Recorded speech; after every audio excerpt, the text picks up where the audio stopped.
Now, on to the main part and what I really need to talk about, the frustration.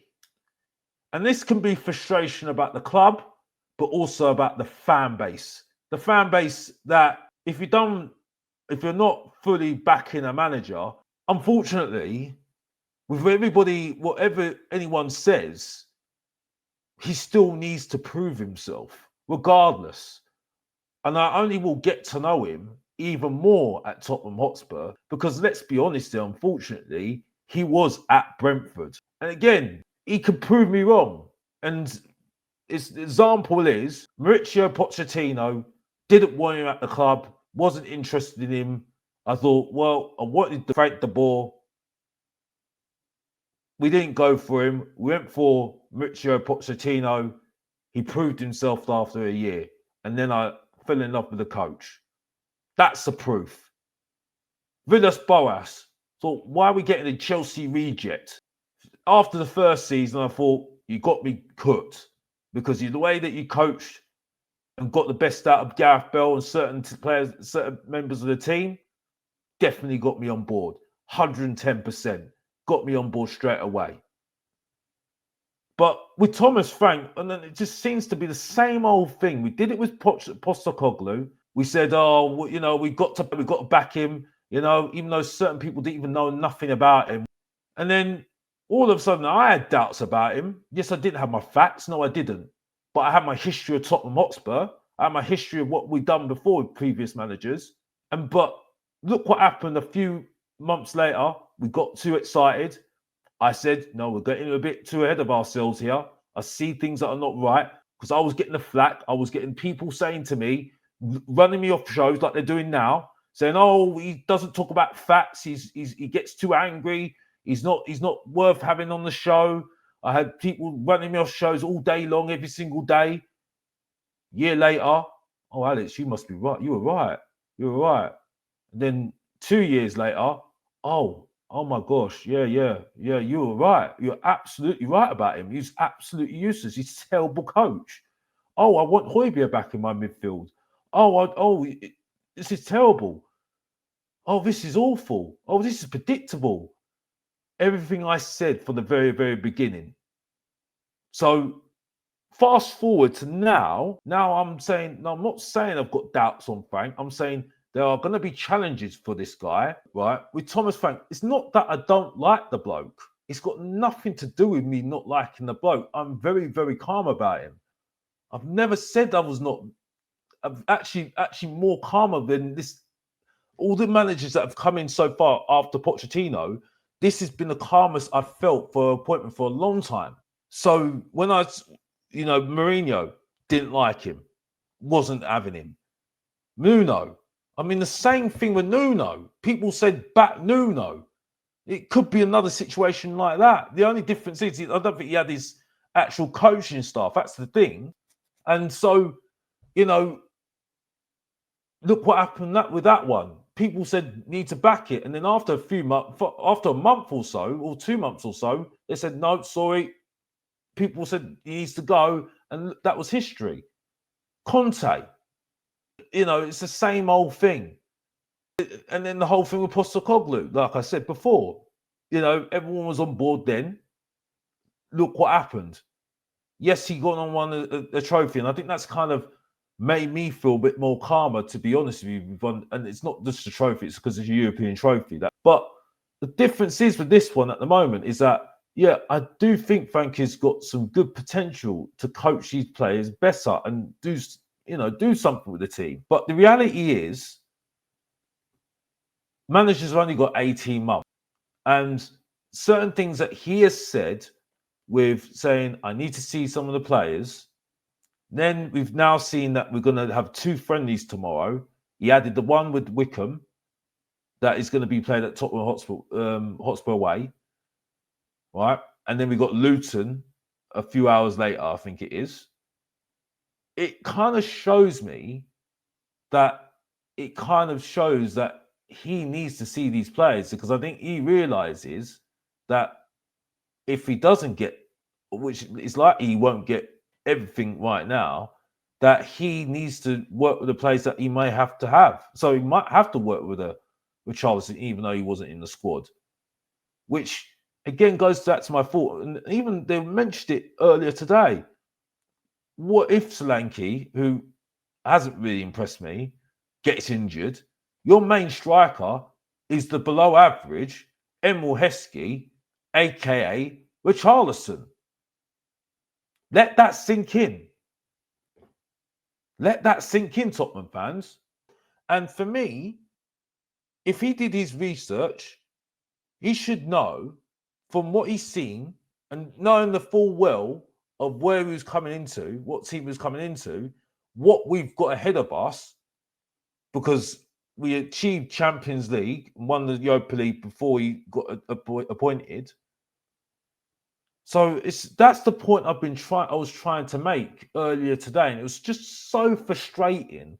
And this is where I go back onto the fan base. It's more a challenge with the fan base than the players anymore. And I've said it how many times. And the energy I get raining through my body is when I get people having a go at me and saying, you're chatting waffle and this and that and this and this. And I'm sitting there thinking, well, why am I chatting waffle for? Because the next couple of weeks after the Super Cup, if we get absolutely thrashed by Paris Saint-Germain, don't have a good start, what are you going to say then? If our transfer window ends up just being what it is right now, all of you lot will be complaining, and the next thing I'm going to hear is Daniel Levy out. What is Daniel Levy doing? That's what I'll be hearing. Oh, I feel sorry for Thomas Frank. I really feel sorry for Thomas Frank. He's been let down by the ownership. That's what I'll be hearing. Because I know this fan base. I've been through it so many times. I've been through it way over too many times now. I see the patterns that the way that this fan base act. And I see the patterns the way the club act as well. So people tell me I don't know what I'm talking about. Well, I actually do know what I'm talking about. Because I see the patterns of the way that we act. The way that our club acts as well. And when people say, oh, it's too early.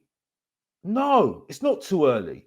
Because why is it we don't keep managers more than 18 months? Because the fact is we are not a club that keep coaches for a long time. We never do. Pochettino was an anomaly. Pochettino, let's be honest here, should have only been here 2 years or 3 at max.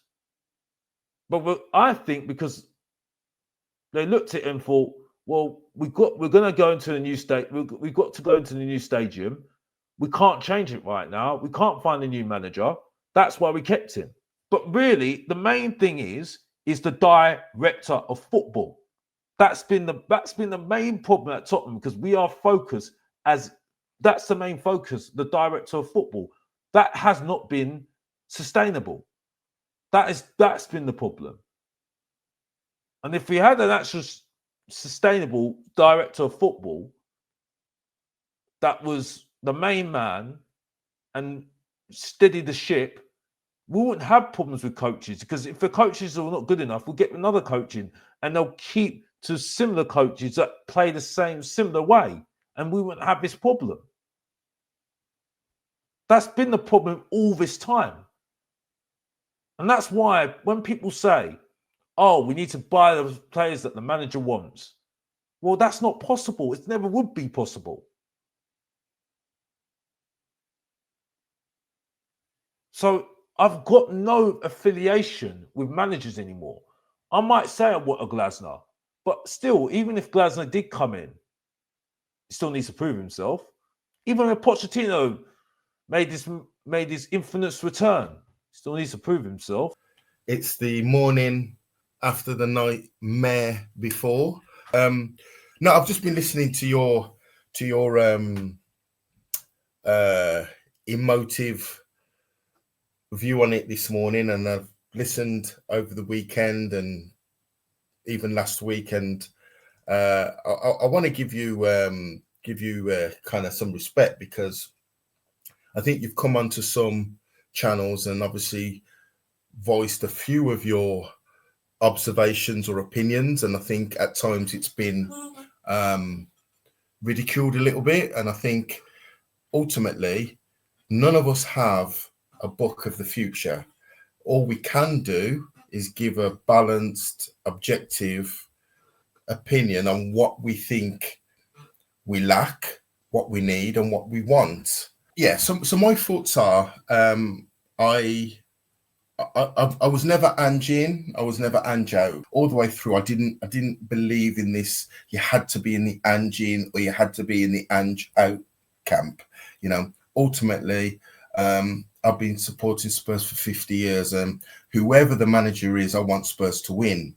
So I just thought that towards the end, there was this playbook that you had to criticise Ange.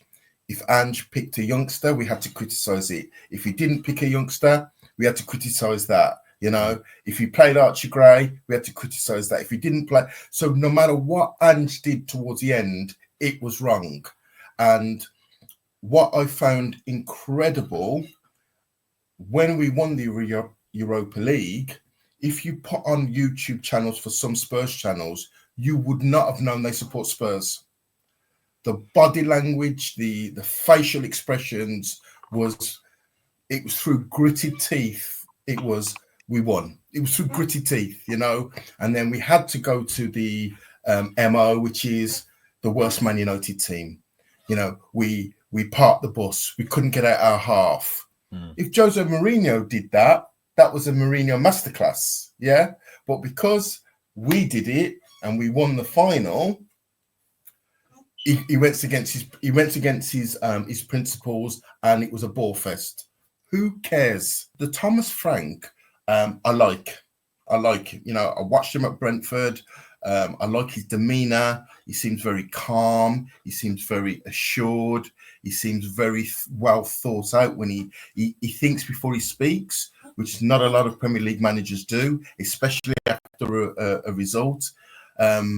But the question marks, and you're entitled to ask questions, and I think I can't remember what show you was on in the week, and I think you were casting reservations over him, asking questions, and I thought you was jumped on, if I'm honest. It reminded me of Zelensky in the White House with Trump. You just seem to be kind of set upon, and ultimately what I would say is, the jury's out. The jury's out on Thomas Frank because he's never managed a team in Europe. That's a fact.